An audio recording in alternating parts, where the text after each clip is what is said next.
Police have identified a German national as the new prime suspect in the investigation into the disappearance of Madeleine McCann in Portugal 13 years ago, as a fresh international appeal for information was launched. The suspect, who is currently in prison in Germany, has not been named. He was in the vicinity of the Algarve resort of Praia da Luz on the evening of May 3, 2007, and had a telephone conversation that ended just over an hour before the child went missing from the holiday apartment where she had been sleeping alone with her younger twin siblings as her parents dined at a nearby restaurant. German investigators launched an appeal for witnesses on Wednesday in which they revealed the suspect was a convicted pedophile in prison for sexual offenses and drug trafficking. They have initiated proceedings against the suspect on suspicion of McCann's murder. He was described as being white, with short blonde hair, possibly fair, and being of around 6 foot tall. Now aged 43, in 2007 he was 30, but it was said that he may have looked as young as 25. The man, who is in prison on an unrelated matter, had been in the Algarve between 1995 and 2007, with short spells in Germany during that time. And in what the Metropolitan Police described as a significant moment in their inquiry, investigators released details of the telephone number used by the man and a number he had been called from, along with photos of a camper van he was said to have been using to live a transient lifestyle in Portugal's Algarve. An appeal for information was made for anyone who recognized the numbers, the camper van, and also a Jaguar car linked to the man. German police also issued an appeal with additional details on national television. "Our main line of inquiry is this suspect," said Stuart Cundy, the Met's Deputy Assistant Commissioner. "He is the main focus of our investigation, which is why we are making this appeal, to help us with that investigation, to prove or disprove his involvement." Kate and Jerry McCann, from Rothley, Leicestershire, issued a statement through the police in which they welcomed the appeal. Madeleine would have turned 17 on 12th of May this year. "We welcome the appeal today regarding the disappearance of our daughter, Madeleine. We would like to thank the police forces involved for their continued efforts in the search for Madeleine," the couple said. "All we have ever wanted is to find her, uncover the truth, and bring those responsible to justice. We will never give up hope of finding Madeleine alive, but whatever the outcome may be, we need to know, as we need to find peace." Police said that significant information regarding the man had emerged after investigators made an appeal in May 2017, the 10th anniversary of Madeleine's disappearance. After German federal police authorities were engaged by British and Portuguese forces in November 2017, a huge amount of work had taken place so that investigators could understand all that they could about him and his connections to Praia da Luz.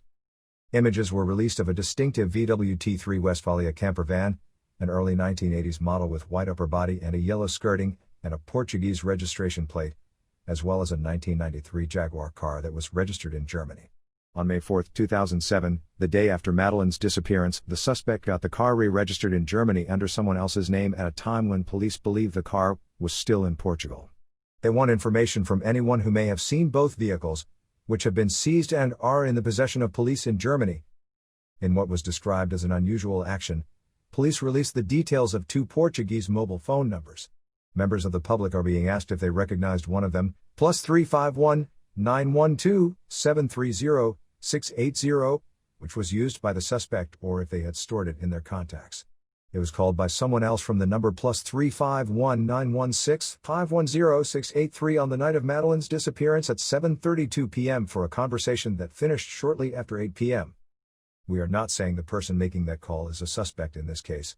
They are someone we need to identify as key person, and we need to get in touch with them," said Cundy, who added that any information in relation to the numbers could be critical.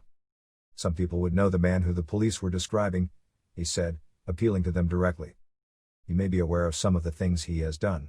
He may have confided in you about the disappearance of Madeleine. More than 13 years have passed and your loyalties may have changed. He is in prison, and we are conscious that some people may have been concerned about contacting police in the past. Now is the time to come forward. We are appealing to you." Other details about the man's lifestyle and properties in the Algarve were due to be released on Wednesday evening on a German television program similar to the BBC's Crime Watch, but British police want the public to focus on the details of the telephone numbers and the car. In Germany, an appeal for witnesses was aired on Wednesday night via Aktenzeichen Sei, a long-running TV program with the aim of throwing light on unsolved crimes. Christian Hoppe, of the German Federal Office of Criminal Investigations, told the program the suspect had 2 previous convictions for sexual abuse of girls. He said the suspect lived in Portugal between 1995 and 2007 in a house between Praia da Luz and Lagos, where it appears he drew the attention of the authorities for drug dealing and break-ins at hotels and holiday homes. While German police first received a tip-off about the suspect following a broadcast on the same program in October 2013, the information at the time had not sufficed for an investigation or an arrest.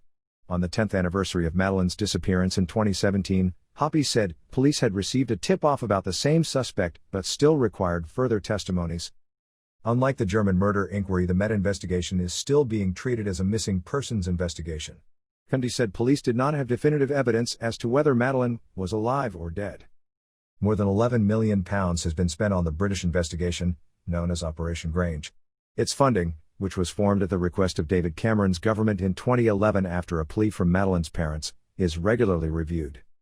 A team of 4 Metropolitan Police detectives continue to investigate.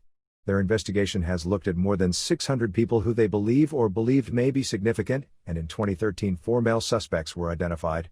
Interviews in Portugal led to a search of an area of land close to where Madeleine had been staying, but the men were subsequently eliminated from the investigation.